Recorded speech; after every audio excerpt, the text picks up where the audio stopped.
बोलिए श्री गणेश भगवान प्रिय हो, श्री माता जी महाराज प्रिय हो, श्री गुरु जी महाराज उड़िया बाबा प्रिय हो, श्री हरि भैया प्रिय हो। बोलिए श्री हनुमान जी महाराज की जय। हनुमान जी महाराज आप आइए, कथा में विराजिए और प्रेम से कथा को श्रवण कीजिए। कथा शुरू हो रही है। मेरा सब माताओं बहनों को प्रणाम, राधे राधे। बहनों, आज 22वें दिन की कथा हमारे श्री माता जी महाराज की कथा शुरू की है। आज 22वां दिन है तो मैं आज शुरू कर रही हूँ। आज यूट्यूब पे बनाई है। राजा भर्तहरि और पिंगला रानी की कथा है जो बहुत सुंदर है और बड़े ध्यान से आप सुनो कि एक दिन हमारी माता जी महाराज श्री धाम देदामई में कुटिया में विराज रही थी। तो वहाँ बहुत सारे सत्संगी आते रहते थे और उनके प्रश्न उत्तर चलते रहते थे। श्री माता जी महाराज उनका बहुत ही सुंदर तरीके से सरल ढंग से उत्तर देती थी। तो उस दिन प्रश्न आया कि सत्संगियों ने प्रश्न कहा कि माता जी महाराज, राजा भर्तहरि जो बहुत विद्वान थे, सर्वगुण संपन्न थे, तो पिंगला रानी की दुष्चरित्र होने पर राज्य छोड़कर वन को क्यों चले गए, जबकि पिंगला रानी को मृत्युदंड भी दे सकते थे। प्रजा उन्हें बहुत प्रेम करती थी और वह अच्छे प्रजापालक थे, तो उन्होंने ऐसा क्यों किया। तो माता जी महाराज बोली कि देखो, वैसे तो मैं कुछ जानती नहीं हूँ, श्री गुरुजी महाराज उड़िया बाबा जी चाहें तो मैं कुछ कहूँ कि ऐसा नियम है कि जहाँ हमारा विशेष राग होता है, अत्यंत प्रेम होता है और उसकी पात्रता पर पूर्ण विश्वास हो, फिर उसकी चरित्रहीनता का पता चले तो वहाँ उत्कट वैराग्य होता है। यहाँ तक कि राजपाट तक भी आदमी छोड़ देता है और शारीरिक सुख दुख की भी, शारीरिक सुख शारीरिक सुख दुख की ओर दृष्टि तक नहीं जाती। उनकी दृष्टि में किसी चीज की कोई सत्ता नहीं रहती। यहाँ तक कि पिंगला रानी के विषय में उन्होंने कुछ विचार करने के लिए समय ही नहीं सोचा। वह उपेक्षित दृष्टि से यह कहकर चल दिए कि यदि विक्रम भी कभी आ जाए तो उसे सिंहासन पर बिठा देना, अभिषिक्त कर देना। पता है, जब शरीर में आग लगती है तब व्यक्ति जलाशय की ओर यानी कुएं की ओर तेजी से दौड़ता है, शरीर में जब आग लगती है। तो यहाँ पिंगला रानी की थोड़ी सी कथा है कि राजा भर्तहरि बहुत वृद्ध भी हो गए थे और उनकी पिंगला रानी के अंदर अत्यंत मोह था, राग था। प्रेम कहते हैं थोड़ा प्रेम, और जिसमें अत्यंत प्रेम है उसको राग कहते हैं। तो जो वो अपने गुरुजी के पास जाते थे तो गुरुजी ने कहा कि राजा साहब, अब आपकी उम्र हो गई है, अब आप भजन कीजिए, ज़्यादा से ज़्यादा आपको राज्यपाट छोड़कर वन में चले जाना चाहिए भजन करने के लिए। तो राजाओं के पास यही जवाब था कि मेरे बिना रानी कैसे रहेगी, मेरे बिना राज्य कैसे चलेगा, मैं तो अपनी रानी को बहुत प्रेम करता हूँ, मैं भी उसके बिना नहीं रह सकता। तो उन गुरुजी ने राजा को एक फल दिया, अमर फल, जो भागवत में जो एक पंडित जी थे आत्माराम, जिसके पुत्र नहीं, जो पुत्र की मतलब औलाद नहीं थी, तो पुत्र प्राप्ति के लिए उन्होंने भी एक फल दिया था आत्मदेव को। ऐसे ही राजा भर्तहरि के गुरुजी ने उनको एक फल दिया, उसका नाम था अमर फल। उन्होंने कहा राजा साहब, आप खा लोगे इसे तो आप अमर हो जाओगे।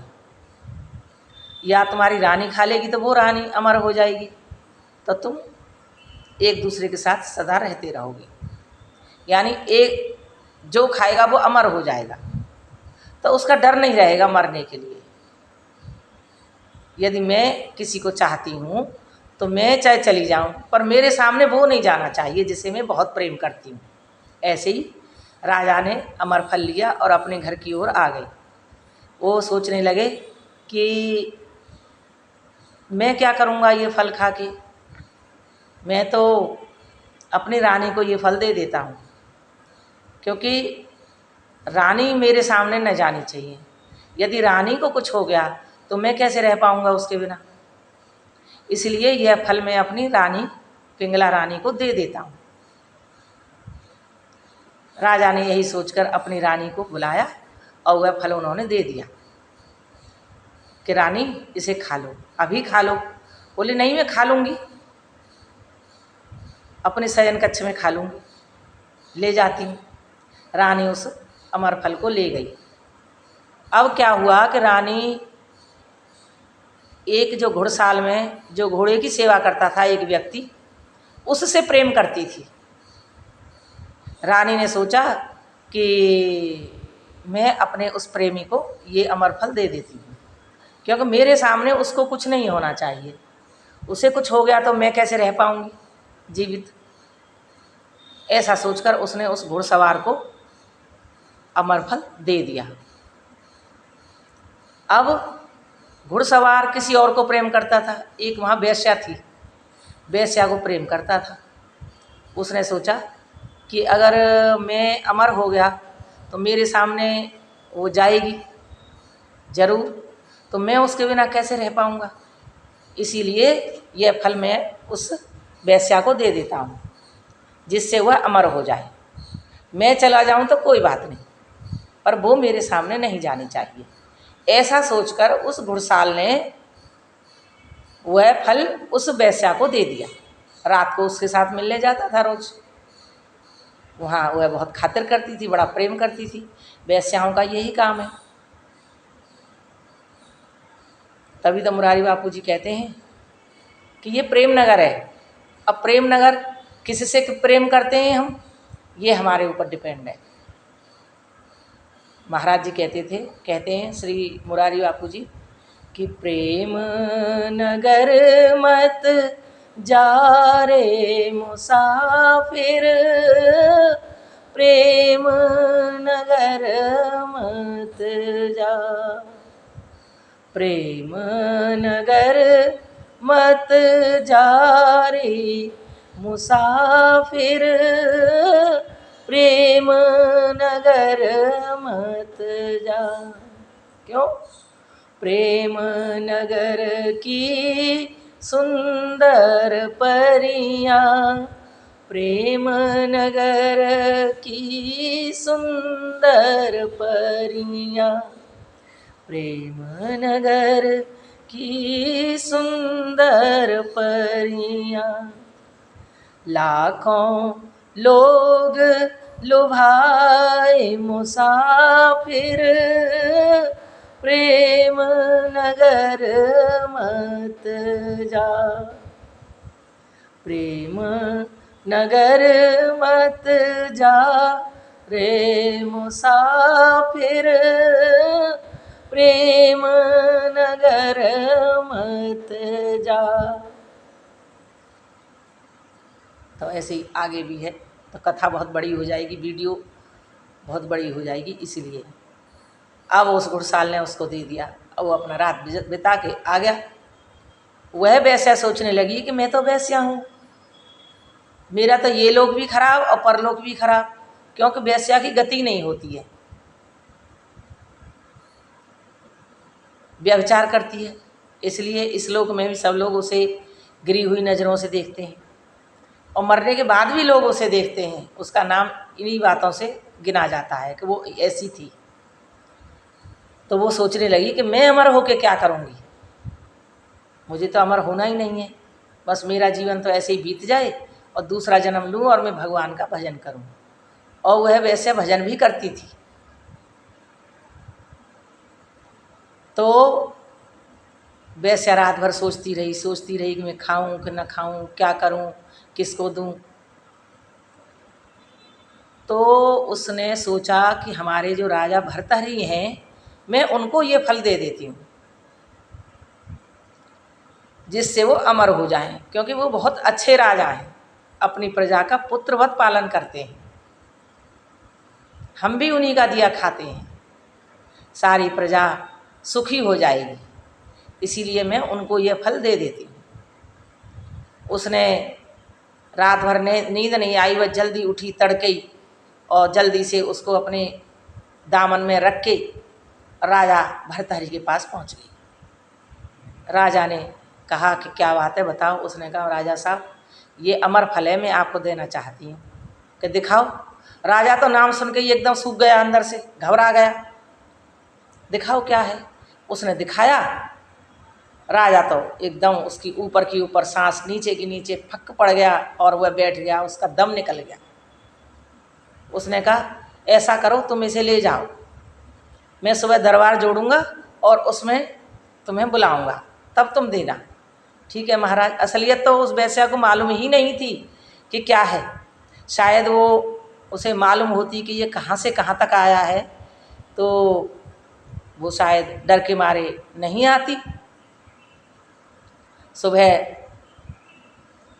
जल्दी ही सभा बुलाई गई, पूरे में ड्योढ़ी पिटवाई गई।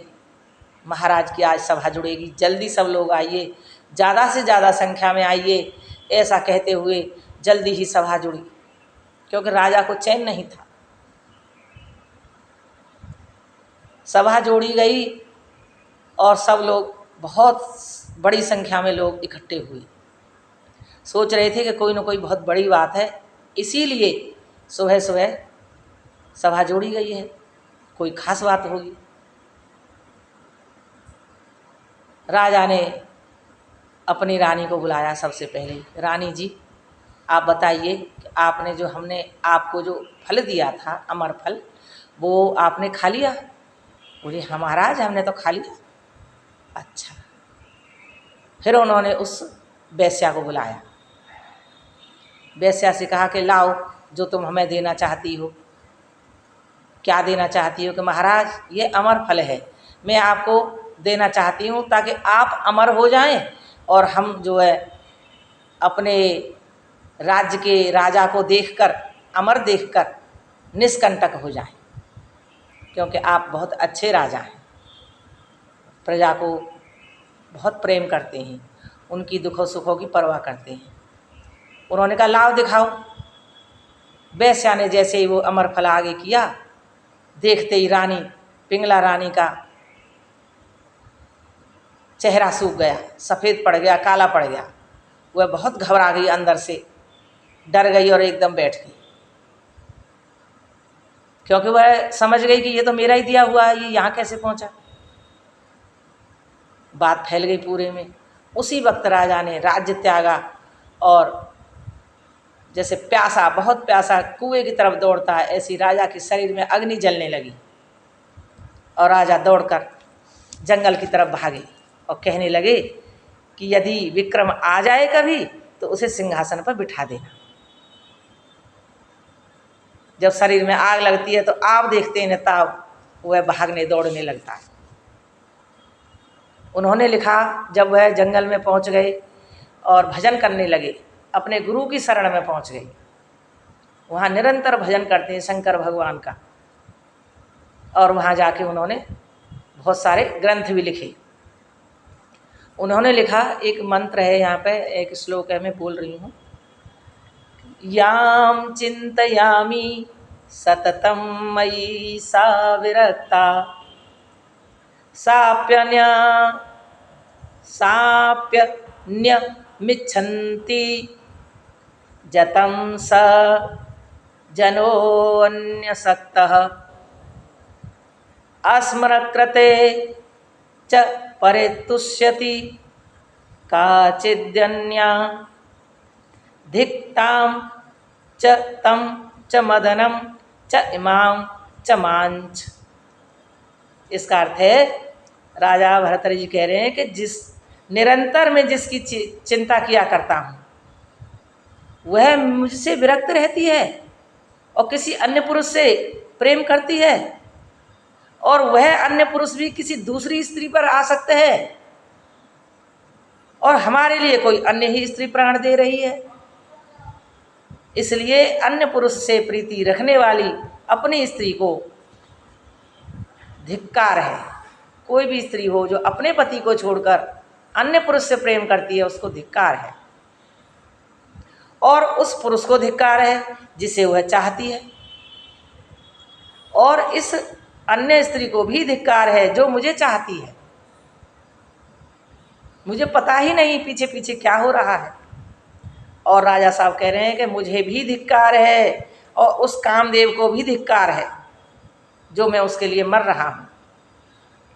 आगे कह रहे हैं वो कि रे रे कंदर्प करम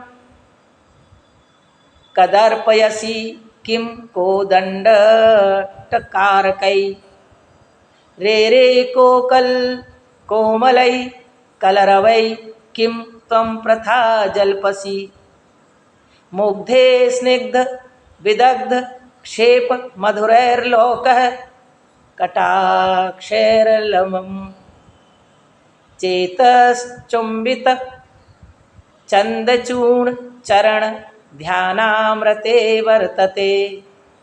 इसका अर्थ है रे रे कंदर्प, कंदर्प माने कामदेव, कि हे कामदेव धनुष की टंकारों से अपने हाथ को क्यों कष्ट दे रहा है।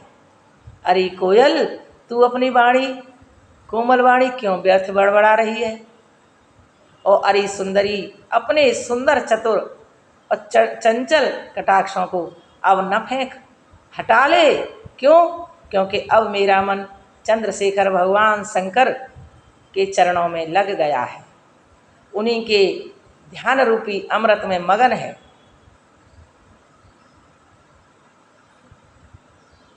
ये सुनाया उन्होंने।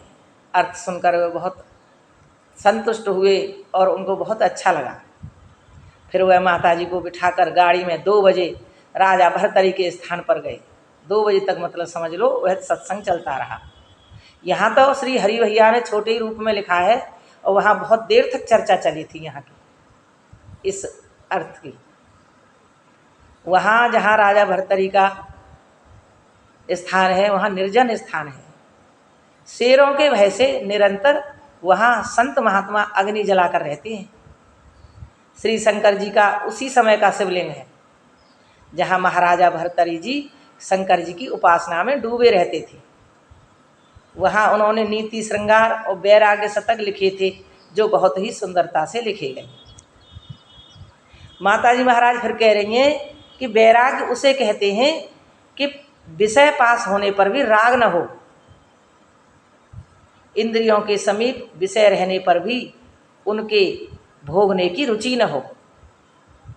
जब तक वैराग्य न हो तब तक ध्यान योग में तत्परता नहीं होगी। वैराग्य का नशा भी बहुत बड़ा प्यारा होता है बहनों। जब इस लोक से लेकर ब्रह्मलोक के सब सुख काटने लगें, इस लोक से लेकर ब्रह्म लोक के भी सारे सुख काटने आवे, उनसे त्वचा जलने लगे, अर्थात उनकी कोई सत्ता न रहे, तब वैराग्य का उदय होता है। प्यारे के बिना व्याकुल प्राणों की बाजी लग जाए, पर प्यारे तेरे दर्श बिना पागल कुत्ते की सी दशा हो जाए।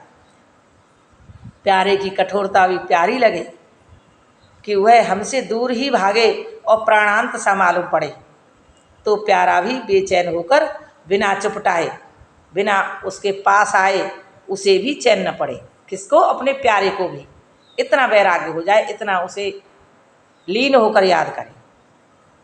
संसार का कोई भी आकर्षण न रहे,